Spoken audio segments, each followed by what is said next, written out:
नमस्कार, स्वागत है आप सभी का टीसीएस पाठशाला यूट्यूब चैनल पे। आप में से काफ़ी बच्चों ने कमेंट किया कि नेपाल और इंडिया का जो बॉर्डर इशू चल रहा है, एक डिस्प्यूट चल रहा है लिपुलेख पास को लेकर के, उस पे एक वीडियो बनाया जाए। तो कई बच्चों ने कमेंट भी किया और कई लोगों ने व्यक्तिगत मैसेज किया। तो ये आपके पास एक टॉपिक है जिसको मैं पूरी डिटेल में आपको बताऊंगा कि क्या क्या इशू हैं। उसके पहले जो एक ट्रीटी हुई थी नेपाल और इंडिया के बीच में, उसकी कहानी भी बताऊंगा। तो सारी चीज़ें अगर आप ठीक से समझेंगे, पूरे वीडियो को देखेंगे, तो आपको ये सारे के सारे जो सिनेरियो अभी हो रहे हैं, जितनी भी चीज़ें हो रही हैं, ये समझ में आ जाएंगी। तो चलिए, इंडिया नेपाल बॉर्डर डिस्प्यूट जो है वो हम लोग स्टार्ट करते हैं। तो ये इंसर्कल्ड एरिया आप देख रहे हैं। इंसर्कल्ड एरिया ये वही एक जगह है, स्पेशली मैं अगर बात करूं तो इतने जगह की जो डिस्प्यूटेड एरिया है, जिसको नेपाल कहता है हमारी है, और इंडिया तो ऑलरेडी इस पे क्लेम करता ही है, क्योंकि यहीं से हम लोग मानसरोवर क्या कहते हैं उससे होकर के कैलाश जाते हैं। क्या इंपॉर्टेंस है कैलाश का भी, ये भी अभी हम लोग डिस्कस करेंगे। चलिए वीडियो को आगे बढ़ाते हैं। तो सबसे पहले हम लोग डिस्कस करने चल रहे हैं एक treaty of Sugauli. Treaty of Sugauli यहाँ पे दिया गया है। ट्रीटी ऑफ सगौली जो है वो तब की बात है। इट इज़ लाइक 1816 नहीं, 1815 में ये ट्रीटी ऑफ सगौली हुई थी, जिसको 16 में रेटिफाई किया था ब्रिटिश गवर्नमेंट ने। ईस्ट इंडिया कंपनी ने जो इस पर मुहर लगाई थी, मतलब इसको रेटिफाई किया था, वो 1816 में किया था। तो इसलिए मानी जाती है कि ट्रीटी हुई थी 1815 में और रेटिफाई हुई थी 1816 में। ट्रीटी ऑफ सगौली क्या है, इसके बारे में ये मैंने आपसे कहा था कि boundary line of Nepal decide करने के लिए एक ट्रीटी हुई थी। क्या कंडीशन बनी थी, क्यों ट्रीटी हुई थी, इस पर भी चर्चा करेंगे। तो यहाँ पे मैंने देखिए दे रखा है ट्रीटी ऑफ सगौली में जो पार्टीज़ थी वो एक तो ईस्ट इंडिया कंपनी थी, तब तो इंडिया था नहीं, एक नेपाल, ठीक है, ये दोनों के बीच में ट्रीटी हुई है। ट्रीटी ऑफ सगौली, ये मैंने एक मैप दे रखा है, आप इसको समझने की कोशिश करिए। ये ब्रिटिश इंडिया है इस समय, और ब्रिटिश इंडिया में अगर आप देख रहे हैं तो कुछ एक पॉइंट्स यहाँ पे आपको दिख रहे होंगे। ये पूरा का पूरा नेपाल का एरिया दिख रहा है यहाँ से यहाँ तक, ठीक है। नेपाल के जस्ट नीचे देख रहे होंगे तो अवध का रीजन दिख रहा है, ये वाला अवध है। इधर राजपूत टेरिटरी है, इधर सिख टेरिटरी है। तो देखिए ये नेपाल से होकर के इधर ये तिब्बत है। तो ब्रिटिश के लोग, ब्रिटिश कंपनी आप जानते ही हैं, हिस्ट्री में पढ़ रखा है कि एक्सपेंशनिस्ट पॉलिसी थी। ये ज़्यादा से ज़्यादा क्षेत्रों को अपने अंडर में करके रखना चाहते थे और उन पर कब्जा करना चाहते थे, उनका शोषण करना चाहते थे आर्थिक रूप से। अब प्रॉब्लम ये हो रही थी कि जो ब्रिटिश के लोग थे वो तिब्बत से ट्रेड करना चाह रहे थे, तिब्बत के मार्ग से होकर के चाइना जाना चाह रहे थे। लेकिन यहाँ पर नेपाल, जो कि एक फ्री टेरिटरी थी, ठीक है, किंग के अंडर में रूल कर रही थी, नेपाल उनकी परेशानी थी जो इधर से वो रास्ता बना नहीं पा रहे थे। इधर राजपूत भी जो है वो क्या कहते हैं सहायक संधि स्वीकार नहीं कर रहे थे। हालांकि बाद में इस दौरान तक राजपूत धीरे धीरे स्वीकार करने लगे। सिख एक रीज़न था। ये तीनों रीज़न जो थे वो कहीं ना कहीं ब्रिटिश के डोमिनेंस में आना नहीं चाहते थे। यहीं पर जो आप नेपाल का बॉर्डर देख रहे हैं, यहीं पर एक छोटा सा एरिया दिस वे अगर देखा जाए तो यहीं पर एक तराई रीजन है, अवध का रीजन था, जो अवध और नेपाल के बीच में एक विवाद का विषय हमेशा बना रहा। तो अब बिना किसी कारण के ब्रिटिश जो है वो नेपाल पे आक्रमण तो कर नहीं सकता था। यही जो एरिया है जिसे आप तराई रीजन देख रहे हैं, अवध और नेपाल के डिस्प्यूट को लेकर के, इसी को लेकर के ब्रिटिश ईस्ट इंडिया कंपनी जो है वो नेपाल से युद्ध करेगी। आइए आगे कहानी समझते हैं। तो ये मैंने आपसे बता ही दिया कि वॉरेन हेस्टिंग की बात है, 1813 से 1823। सब्सिडरी अलायंस आप जानते ही हैं, सहायक संधि, ठीक है, आपने हिस्ट्री में पढ़ा ही होगा। तो सहायक संधि के माध्यम से ये धीरे धीरे राजपूत को तो अपने कब्जे में कर ही रहे थे, लेकिन नेपाल, सिख और राजपूत ये लोग बड़े ही मतलब एक्सेप्ट नहीं करना चाह रहे थे। अब इसी के लिए कुछ कारण बनेंगे। मैंने कहा सबसे बड़ा कारण क्या था, बॉर्डर टेंशन, ठीक है। हालांकि इसको बड़ा कारण बनाया उन्होंने, उनका सबसे बड़ा कारण जो था वो ट्रेड डिस्प्यूट था। उनको जाना था तिब्बत के रास्ते से चाइना, और नेपाल अलाउ नहीं कर रहा था। एक्सपेंशनिस्ट पॉलिसी थी और बॉर्डर डिस्प्यूट। तो इसी अवध के रीजन का बॉर्डर का डिस्प्यूट का फ़ायदा लेते हुए ईस्ट इंडिया कंपनी जो है वो नेपाल से युद्ध करेगी। आइए नेपाल के बारे में थोड़ा सा और बात आपको समझाते हैं, मैं इस पे लौटूंगा अभी, लेकिन नेपाल की टेरिटरी के बारे में आप समझिए। ये आपको मैप दिख रहा होगा, आज का नेपाल जो बहुत सिमटा हुआ है ये आज का नेपाल है। ये जो एरिया दी गई है ये अभी का नेपाल है, वर्तमान में एग्जिस्ट करता है। लेकिन ये जो एक्सटेंडेड पॉलिसी क्या कहते हैं, जो डार्कन रीजन है, पहले ये भी नेपाल का पार्ट हुआ करता था। लेकिन जब युद्ध हार जाता है नेपाल ब्रिटिश से, तो एक संधि होती है जिसे आप ट्रीटी ऑफ सगौली सबसे पहले हम लोगों ने डिस्कस किया था।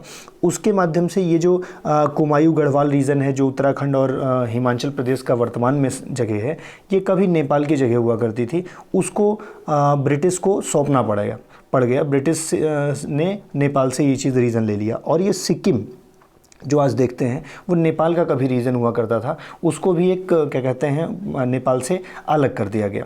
आइए थोड़ा सा पीछे देखते हैं हम लोगों ने। अब जब युद्ध वो हार जाते हैं तो रिज़ल्ट क्या हुआ, युद्ध हार गए तो उन्हें डोमिनेंस एक्सेप्ट करना पड़ेगा, किसका, ब्रिटिश का। और ब्रिटिश का डोमिनेंस एक्सेप्ट करने का मतलब ये है कि ब्रिटिश का डोमिनेंस एक्सेप्ट करने का सीधा सीधा रीज़न है कि जैसे हर जगह एक ब्रिटिश रेसिडेंट हुआ करता था, उनके यहाँ भी एक ऑफिशियल होगा। तो नेपाल में ब्रिटिश रेसिडेंट क्या कहते हैं एक्सेप्ट कर लिया। और क्या किया, उनको टेरिटरी, 1/3 टेरिटरी सरेंडर करनी पड़ी। ठीक है, मैंने आपसे बताया गढ़वाल और Kumaon region British East India Company को देना पड़ा। तराई रीजन जो अवध का मामला था, उसका भी डिस्प्यूट का निपटारा हो गया, वो अवध के क्षेत्र में आ गया। और सिक्किम से उन्हें अपना अधिकार हटाना पड़ा। ठीक है, और इसी जो ट्रीटी हुई थी वहीं से एक बाउंड्री फिक्स की गई। वो बाउंड्री कही गई कि इधर मेची रिवर जो ईस्ट में पड़ता है सिक्किम के बगल, और महाकाली रिवर जो वेस्ट में पड़ता है, जहाँ लिपुलेख पास जहाँ का इशू है, तो एक बाउंड्री फिक्स कर दी गई कि अब नेपाल यहाँ से यहाँ तक एक्सटेंड करेगा। महाकाली रिवर से, महाकाली को ही शारदा रिवर अब कहते हैं, महाकाली रिवर से मेची रिवर तक ये एक्सटेंशन रहेगा। ये ट्रीटी जो हुई ये पूरी तरह से किसके लिए फेवरेबल थी, ब्रिटिश वालों के लिए। इसमें नेपाल का बहुत बेनिफिट नहीं हुआ, बहुत क्या, कुछ भी नहीं हुआ। क्या फ़ायदा हुआ ब्रिटिश का, लॉयल फ्रेंड मिल गया किसको, नेपाल अब उनके पक्ष में काम कर रहा था। और यहाँ तक कि देखिए 1857 का जो रिवोल्ट होगा आगे चल के, वहाँ पे नेपाल जो है एक हेल्पिंग टेरिटरी होगी, मतलब नेपाल मदद करेगा ब्रिटिश कंपनी की। तो इस तरीके से उनको एक फ्रेंड मिल गया। ठीक है, इतना ही नहीं, एक क्या कहते हैं, मैं आपको बताऊं कि गोरखा सोल्जर्स थे नेपाल के, जो बहुत ब्रेवरी जिनकी दिखी लड़ाई के समय ब्रिटिश वालों ने देखा, बहुत ब्रेव सोल्जर्स हैं। तो Gorkha regiment British Indian army में भी बनाई गई।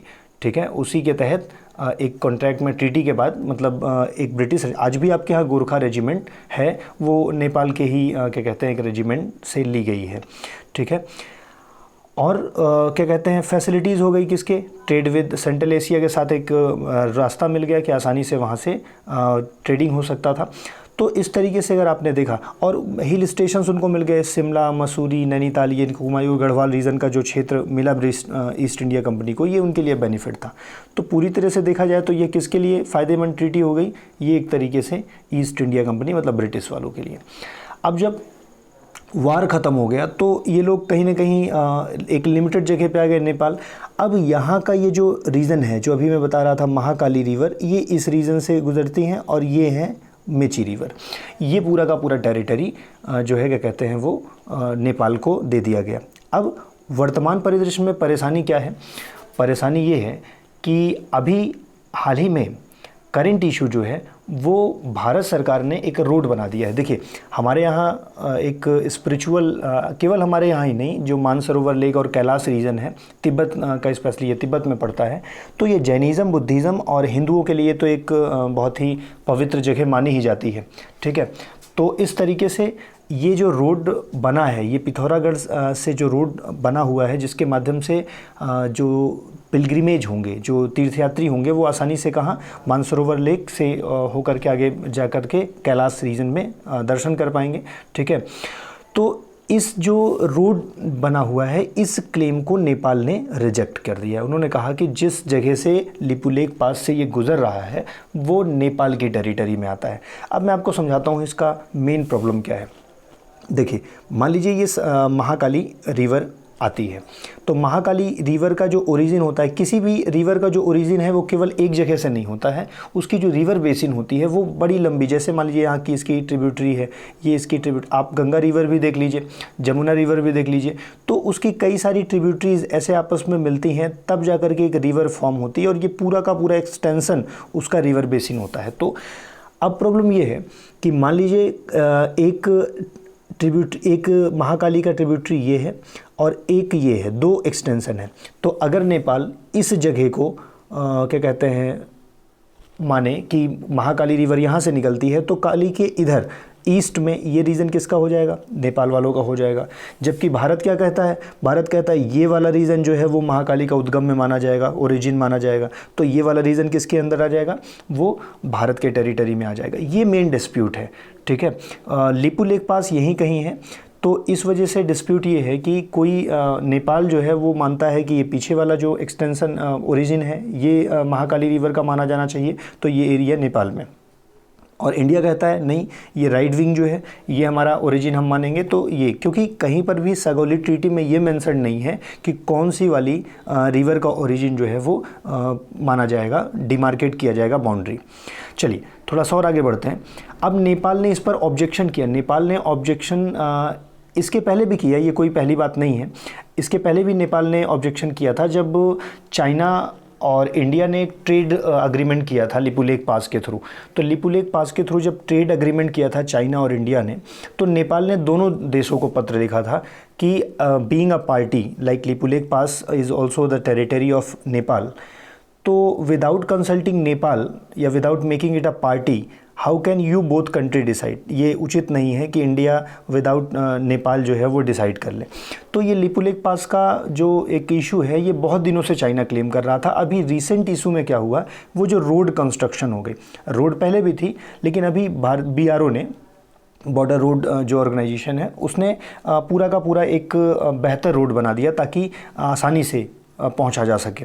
ऐसा माना जाता है कि जो 5 दिन की यात्रा थी वो 3 दिन कम होकर के 2 दिन में आसानी से पहुंचा जा सकता है। तो बहुत मतलब फ़ायदेमंद होगा पिलग्रिमेज के लिए। लेकिन इसका जो प्रॉब्लम है वो नेपाल का ऑब्जेक्शन है।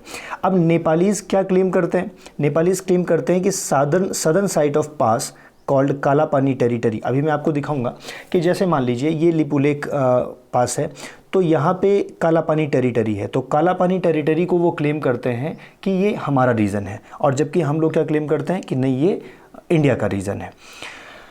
आगे बढ़ते हैं। ये मैंने आपके लिए एक मैप भी बना रखा है। तो अगर आप इसको ध्यान से देखें तो ये जो रेड डॉट वाला रीजन है यही मेन विवाद है, यहीं पर काला पानी रीजन है। और इसको कौन क्लेम करता है? It is claimed by Nepal कि it is the territory of Nepal. लेकिन इंडिया जो क्लेम करता है कि India does not accept, India ने रिजेक्ट कर दिया इस क्लेम को। इंडिया कहता है it is the region of India. अब एक और क्या कहते हैं, क्या हुआ कि अभी तक जब मानसरोवर मतलब ये इशू हो रहा था तो थोड़ा बहुत तो नेपाल ने ऑब्जेक्शन किया ही जो था। अभी हाल ही में एक बात और आई कि चाइना यूजुअली भाई नेपाल को लगा कि अगर हम थोड़ा सा इशू बना देंगे तो चाइना जो है वो वीज़ा नहीं देगा और ये पास यूज़ नहीं होगा पिलग्रिमेज के लिए। लेकिन चाइना ने अभी हाल ही में क्या कर दिया, इंडियन पिलग्रिमेज को कैलाश मानसरोवर यात्रा के लिए वीज़ा ग्रांट कर दिया। अब ये एक तरीके की और चिंता का विषय हो गया कि इसके लिए, नेपाल के लिए, कि मतलब China is also recognising Lipulekh pass as the Indian territory. हालांकि चाइना के बारे में ये कोई बड़ी बात नहीं है।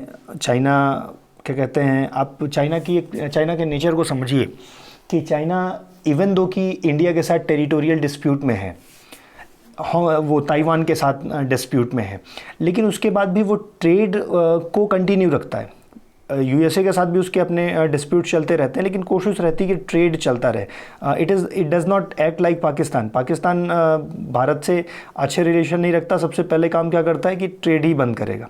बट चाइना डिप्लोमेटिक बड़ा स्ट्रॉन्ग कंट्री है।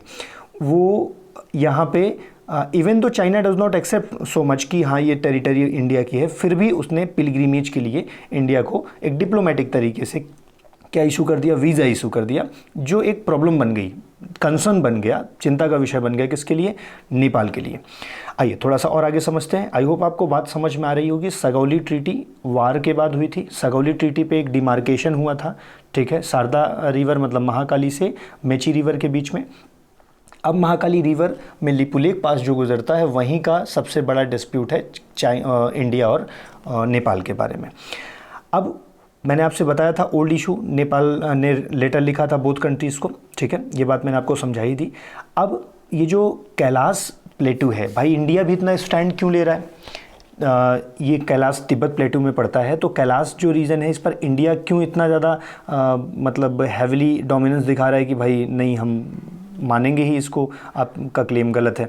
तो आप सारे लोग जानते हैं कि mountain is located near lake Mansarovar. Kailash range जो है वो मानसरोवर लेक क्या कहते हैं, मानसरोवर एंड राकस ताल के आसपास पड़ता है।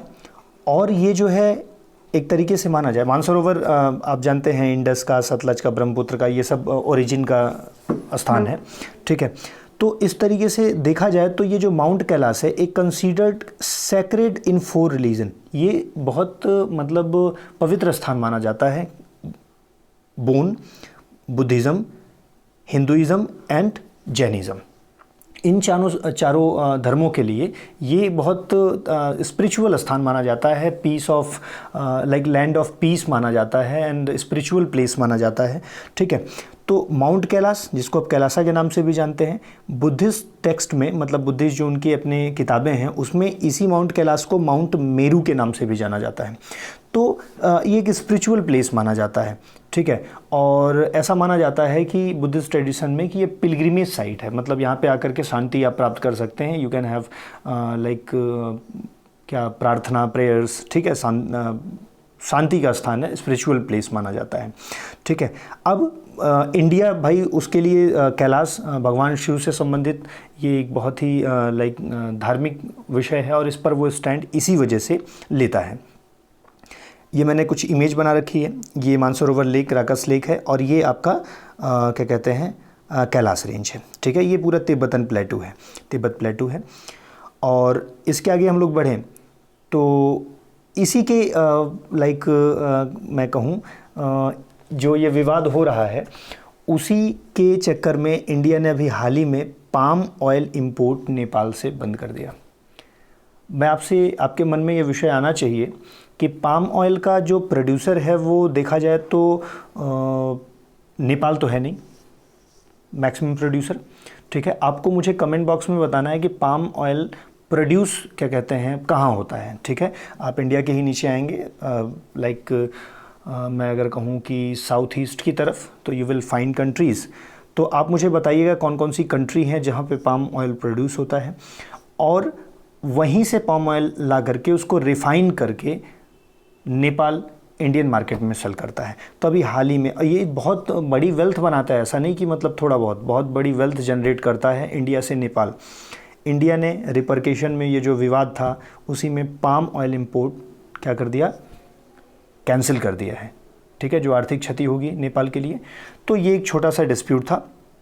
आपने समझा किस वजह से चाइना वो नेपाल और इंडिया के बीच में ये विवाद हो रहा है। लेट्स वी सी क्या इसके रिपरकेशन होते हैं। हालांकि दोनों के अब एक और आपको पता होना चाहिए कि हम लोगों ने फ्रेंडशिप ट्रीटी भी नेपाल के साथ कर रखी है।